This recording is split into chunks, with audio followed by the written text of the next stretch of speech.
Friendship supreme. Friendship supreme. Finding the geek within. Hey everybody, my name is Michael. My name's Cleve. And welcome back to another exciting episode of Friendship. Supreme. Or the podcast that dares to ask, who was your favorite duck? Do you have a favorite duck? Is it Darkwing? Daffy? Darkwing's arguably one of the best ducks. Yeah, I think that's probably it. The best Disney duck I think they've done. I also really like Scrooge. Scrooge is good. Because, Not Darkwing, though. Well, you get that kind of money, clever bastard to come up with a pool of golden coins. And just swim in it? Yeah, that's a goal now. Yeah, that's true. A lot of people like to... I watched the first episode of Ozark, and he was trying to get all his money out, and they were saying, you can't pull so much money out, and he goes, one, it's not your fucking business what I'm doing with my money. If I want to take all my money and put it in a pool and swim in it like Scrooge McDuck, I will do that. Yeah, that's fair. Andy Dwyer tries to do it too. He's never held $1,000 and then he gets it in pennies or nickels or something. Yeah, he gets it in like hundreds. He's like, this is not what I... Yeah, he's like, yeah, let's just feel it. And then he gives it in ones. So my favorite duck, and the duck we're going to talk about today, which I think will make you bring a new appreciation to him, is Howard the Duck. Fucking Howard. It's always Howard. It's always Howard, man. It's always Howard. He's voiced by Seth Green in the What If series. Don't judge him for that. He was Deadpool before Deadpool. He was that satire, fourth wall breaking shenanigans, whatever. He was supposed to be Deadpool before Deadpool, but so I have a whole ass story for you. So I need you to buckle up. I'm on board. So Howard the Duck was created by Val Mayrick and writer Steve Gerber. Steve Gerber also worked on Omega the Unknown, Marvel Spotlight, Son of Satan, Man Thing, The Defenders, Marvel Presents Guardians of the Galaxy, Daredevil, and Fool Killer, Fool Killer. I've heard really good things of Son of Satan, by the way. I have too. I've never read it. He passed away February 10th, 2008. He was inducted into the Will Eisner Comic Book Hall of Fame in 2010. Howard Duck first appeared in Adventure into Fear number 19. He had a short comic strip spinoff from 1977 to 1978. So now, just setting the world, we're about to get into the good stuff. In early 78, Gerber was fired from the newspaper strip and then from the comic book series for not meeting deadlines. In August 1980, Marvel tried to license Howard for the use of film and other broadcast media, which literally they know how much of a mistake that was. So Gerber filed for copyright infringement against Marvel, saying that he was alleging he was the sole owner of the character. Marvel's editor-in-chief said that Gerber was fired for not meeting deadlines. But the story is not as clear as they're making it seem. This is a quote from Gerber in the 2000s. He said, "We had some problems with Howard newspaper strip, which led to problems with the Howard book, which ultimately led to a lawsuit. Marvel wouldn't pay the artist to draw. Glenn Cohen and I were supposed to get a percentage of the syndicates taken from the strip. The problem was the money came in 90 days, 120 days, 6 months. I don't remember how long exactly after the strip were published. So essentially, the artists were working for nothing until that time. And no artist can afford to do that." And then he compares himself to Stan Lee and artist John Romita. He says Stan has publisher of Marvel, so he had a regular salary, and John, he thinks, was part of the staff, so it wasn't quite the same problem as his problem. So he got fired for not meeting deadlines, but he couldn't get artists. He was just a writer. He couldn't get artists because Marvel wouldn't pay him to pay artists to get the work done. Which we've done stories and talked about before, that Marvel and DC are both just scumbags when it comes to their artists and their writers.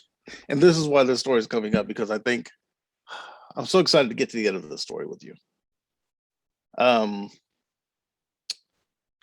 So in 1981, he teamed up with Steve Gerber teamed up with Jack Kirby at Eclipse Comics to create a character called Destroyer Duck.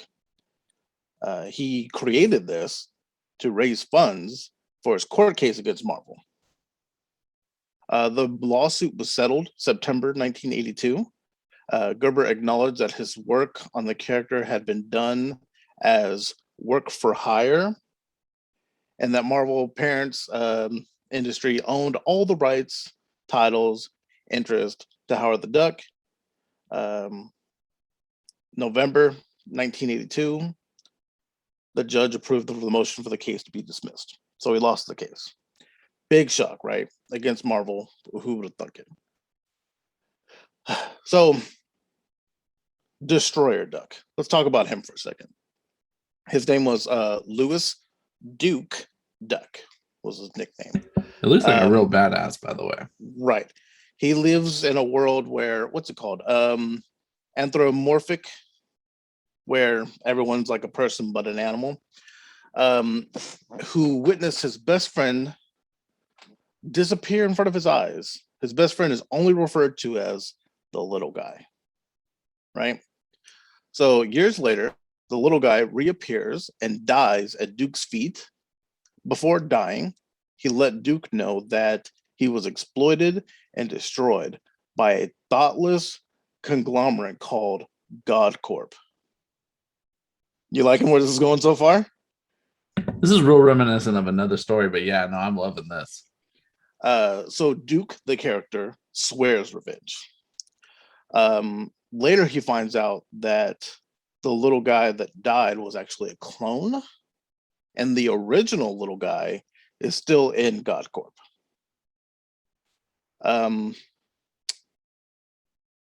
Let's put a pause in that. So we're gonna pause in the story with Steve Gerber, Howard the Duck lawsuit, and Destroyer Duck, right? During the Spider-Man clone saga, they launched the Spider-Man team up, and we've talked about that 8 million times. Issue number 5 was supposed to have Howard the Duck in it. Bob Harris, the editor-in-chief at the time, told Tom Brevoort, Brevoort, Brevoort, hard to say, to do Howard the Duck, but he kind of didn't like it because he felt that Howard was a creation of Steve. He didn't really want to deal with it.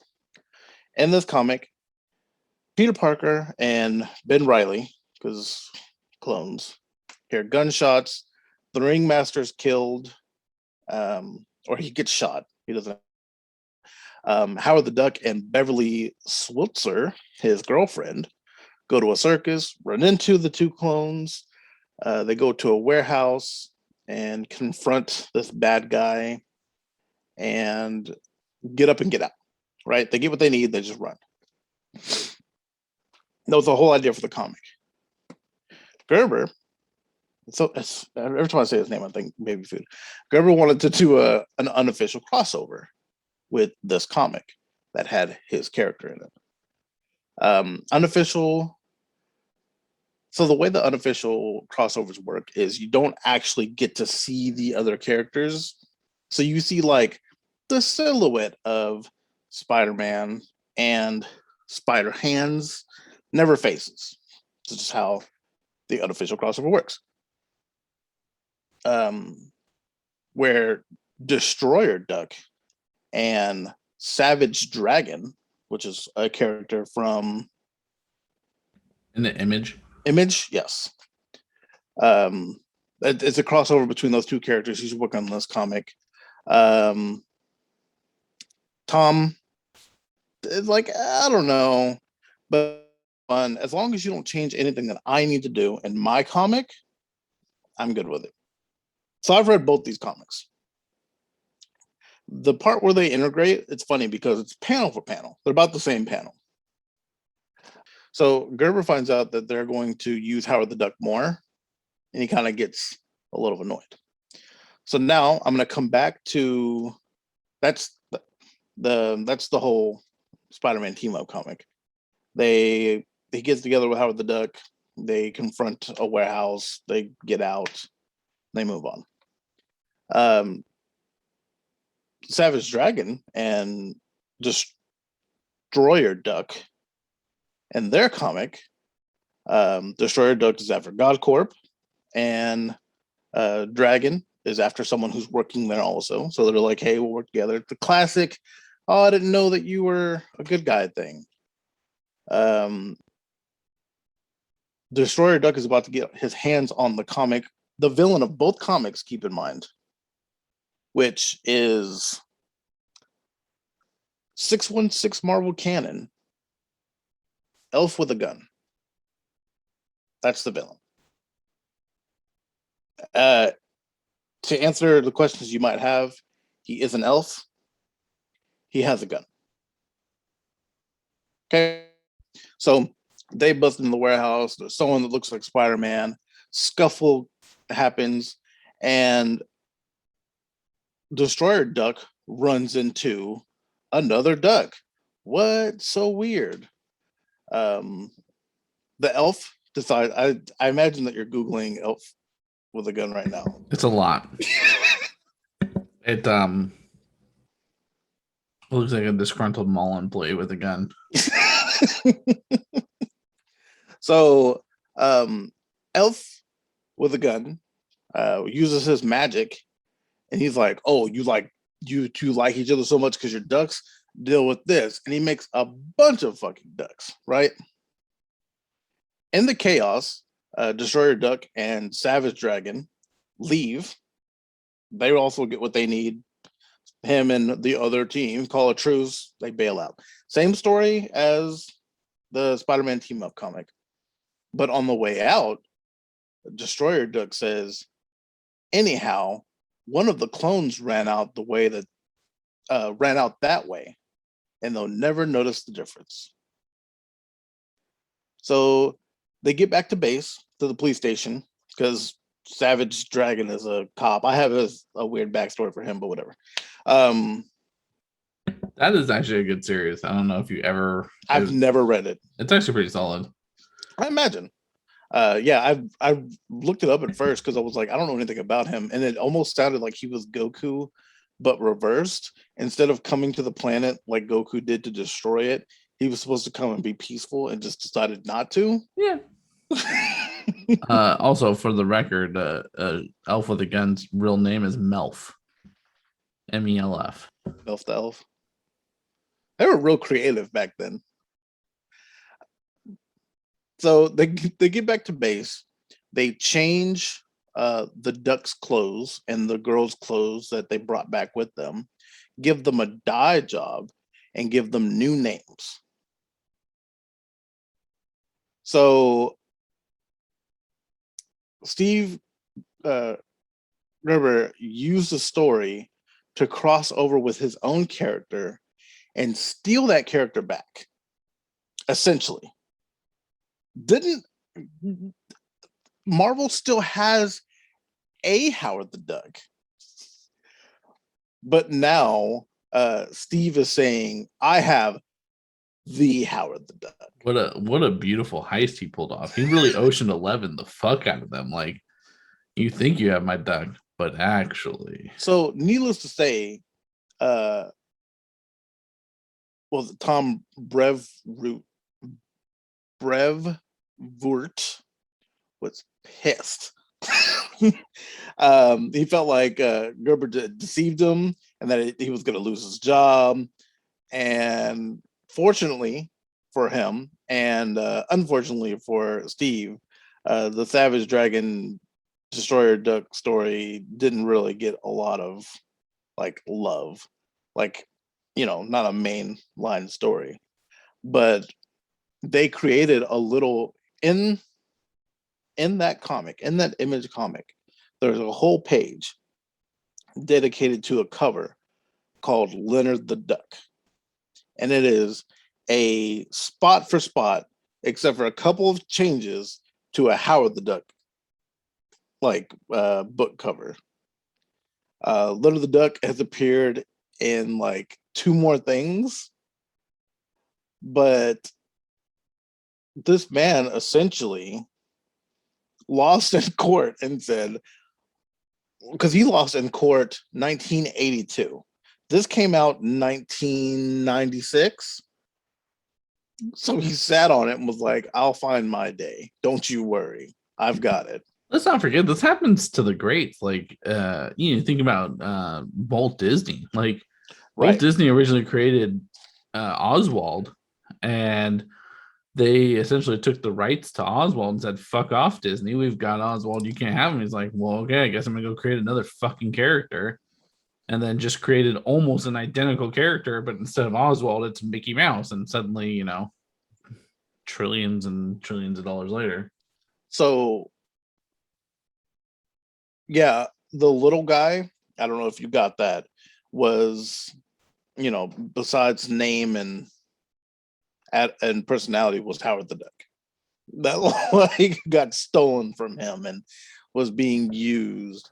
And then to wait over 10 years and make this crossover just to, I don't know. Oh, also, Elf with a Gun is another one of Gerber's creations from the 70s. Was it? Yes. Well, that's kind of amazing. So, this to me just makes Howard the Duck better. The creator is so fourth wall breaking, like the character he created. He found a way to steal his own character back. And I think it's fantastic. No, that's it's good. It's good for him. One justification of like shit that happens to these people where they don't get what they should get. Well, and that's just it. Like, I don't know. So a couple of things. A, we've discussed many a times how Marvel and DC are just absolutely bending over artists and writers. Yeah, if you're not like Jim Lee, you're not going to get. And yeah, Jim Lee's hosting like the fucking DC fandom shit. Like, it is. Yeah. He's not. Unfortunately, everybody doesn't get that same red carpet. Not that everybody should, but some level of respect would be great. Fucking Alex Ross, who's like a revered artist, is still sometimes gets shit on. Remember Stargirl, and they didn't want to even fucking credit him for his artwork. Like, fuck off. They were like, we took photos that looked like your artwork, so that doesn't count. Right. So, I mean, but then the other thing I was going to say is this also brings up that if you like comic books and you're listening to us, check out other comic book publishers other than Marvel and DC, because they put out some good shit. And I'm real curious of anything that Eclipse did. I almost want to read all of Destroyer Duck. Like, what world? Where did your story lead, sir? When I said this reminds me of a different story. It's Jeff Katzenberg. Mm-hmm. I don't know if you're familiar with that name. I remember hearing the name. I don't know why. So he felt he deserved a promotion within Disney, and Disney kind of said, "Nah, fuck off. We're not going to do that." And he said, "All right, I'm out." It's the guy that fired Tom Hanks or the Henry Winkler. Is Jeff it? Katzenberg? That's the guy who fired Henry Winkler from the Turner and Hooch movie. as director. Really? Yes. That's amazing. Because I was like, why do I know that name? Katzenberg. But he goes on, right? Because he feels screwed by Disney. Mm-hmm. He goes on and creates a beautiful masterpiece that's known as Shrek 2, which just takes a giant shit on Disney. The entire time. And it's all, very coy, masked and ambiguity about the insults and stuff. But yeah, they're very much, That makes sense. Because I noticed that and I was like, man, they really turn into them, don't they? They do. That makes a lot of sense. The first one was like, oh, it's bedtime story or folklore and shit like that. But no, number 2 is definitely shitting on Disney. But no, it's crazy. Like, I don't care for Howard the Duck that much. However, I do actually have some of the original Howard the Duck comic books. If you how can you not love them now after this story? So real quick, Henry Winkler was officially hired as the director of Turner and Hooch, but 2 weeks into filming, he was fired by Disney executive Jeffrey Katzenberg, who was dissatisfied with Winkler's work. I knew that fucking name. That's so funny. In case you guys are wondering, there's an episode of Podcast and Crime about Turner and Hooch coming soon. Everything's connected, man. Or it's already out, depending on when we get this out. Fair. No, yeah, I mean it just sucks that like there's and they're union, so like you'd think I'm pretty sure they're unionized. Maybe they're not. Maybe that's the issue. if you're here's how I think about it as someone who's not an artist. Like if I'm desperately trying to get work, you would be worried about like I guess joining a union and maybe them not giving you a job offer because they just pick artists, right? Yes. They're not like because I've seen artists say that they didn't do their best at something, but they still got out there. So, well, I mean, if you had representation, and this is not pro or anti-union here, but if you had representation by a union, much like actors and actresses do, or even people in the film industry, like they go to bat for you. And you have right now. There's, I don't know if you know about this, but there's randomly the way that crew is paid for TV as opposed to paid for like streaming services is different, and there's different regulations. Like they only get 10-hour turnarounds and they get paid less. They don't like when you're filming a TV show that's currently airing, you get paid more, like an additional fee, and like streaming has become that. And so the unions are pushing for them to renegotiate their contract, and they're not wanting to. So there's potential that a strike might come. They're all voting to strike or not. And yeah, because Netflix is the only one that like, hey, here's everything. Just watch it whenever you want to. Which I'll be honest with you, I enjoy the once a week thing. Yeah, I mean it makes you pace it out. And if I watch episode 1 and you watch episode 1 through 10. There's no chance of you spoiling anything for me. We're on the same page. Well, and there's a beauty to pacing. There's something to be said about you having to wait to get that next storyline. But I just like artists and writers having some kind of representation. I don't know. Again, I don't know if they do or not. But it just sucks. It's like it's crazy to know talented artists that exist out there. And they're having to pick up 3 or 4 different jobs to be able to take care of bills and shit just because they can't. I mean, fuck Bill Finger, man. Like that's just not. There's a comma in there. Bill Finger is the huge one that we did a whole episode about, and I still love that episode. Died. Man, fucking died. And his grandchild had to be an adult and be the one to fight for it, and a man who decided to take law into his own hands, much like Steve. Yeah, so good on him. Like take on the Giants, man. Fuck them. Like, yeah, I enjoy that.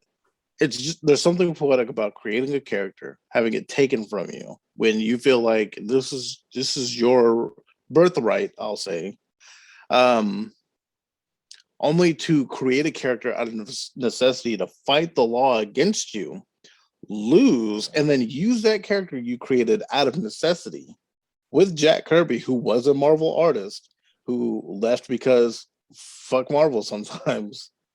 And then use that character to steal back the essence of his character.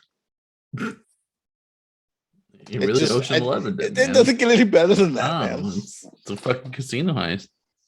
And then he wasn't even working on Destroyer Duck. He was working on Savage and was just like, let's do this real quick. Let's do this. Yeah. Oh man. Good stuff. Comics is a crazy world. Fuck, I don't want a part of it. Right.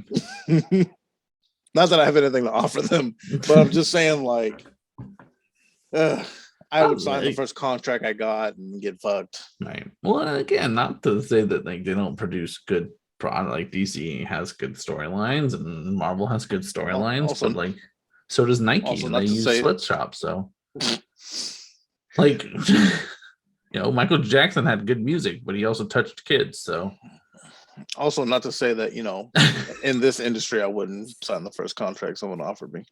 Well, it's tough. Like you're making it out on it. And again, I can't speak to this, but like I've had jobs before that like I've gone out there and then they're like, this is all we can pay. And I'm like, fuck it, I need a job. Let's do this. And you think that's what you need to do.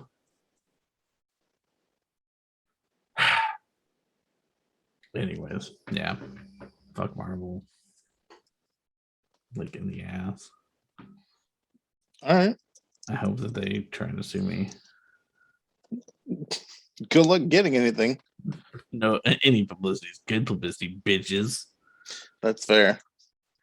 Well, I can just see the headline now. Disney Corporation sues small podcast Friendship Supreme. What are you gonna get from me, huh? What are you gonna get? What are you gonna get? Marvel bends a small hometown podcast over the barrel and takes them for everything they've got. Just because I gotta, Howard the Duck and Admiral Akbar are voiced by the same person from the movie. My apologies. Oh, okay, yeah, from the movie that did not do well. Yeah, the Steven Spielberg. Yeah, you know what's up. It's good. I don't even. You know what's so funny? We watch terrible movies and review them. I don't even want to do that one. Like it's so bad. I don't want. Yeah. No. Remember that one time he talks about his duck dick. Yeah. It was like an innuendo, but we all knew what he was talking about. Everybody needs love. I feel like he was like a kid in it. Nah, he was an adult. Early on, he was a kid. I mean, he's still a duck. Adult. Well, we're not gonna find out. So it's been a long ass time since I've seen it. I can't go back. My little cousin. He lived with me for a long time. He loved that movie and still does, I think. Does he know? He might be the only one, guys. I don't know. Bring him on the show. Well, you know what? I'll watch it if you bring him on. Anyways, guys, let us know what you guys thought about tonight's episode or today's episode. If you have any suggestions for any episodes you guys would like to hear about in the future, let us know. You guys can always reach us at any of our social medias. Make sure you like and comment down below. Hit subscribe. We are here every week. At least one episode a week, if not more. We usually dump a bunch of content on you guys. Dumping it all over. Yeah, everywhere. But anyways, you guys can reach us at our social medias. Those media types are Twitter, Facebook, Instagram, Twitch, YouTube, everything. Anywhere you can find a podcast. If you type Friendship Supreme, you're going to find the audio. If you want to see us in person or in our faces, that's YouTube. Twitter has no eyes is the only difference, but everything else is Friendship Supreme. If you guys want to watch us play video games and chat with us, we play every Tuesday, Thursday, and Sunday at 9 p.m. Central Time. If you're not watching the YouTube video right now, you're not seeing Cleve pantomime everything I'm saying. Yeah. I've been Michael.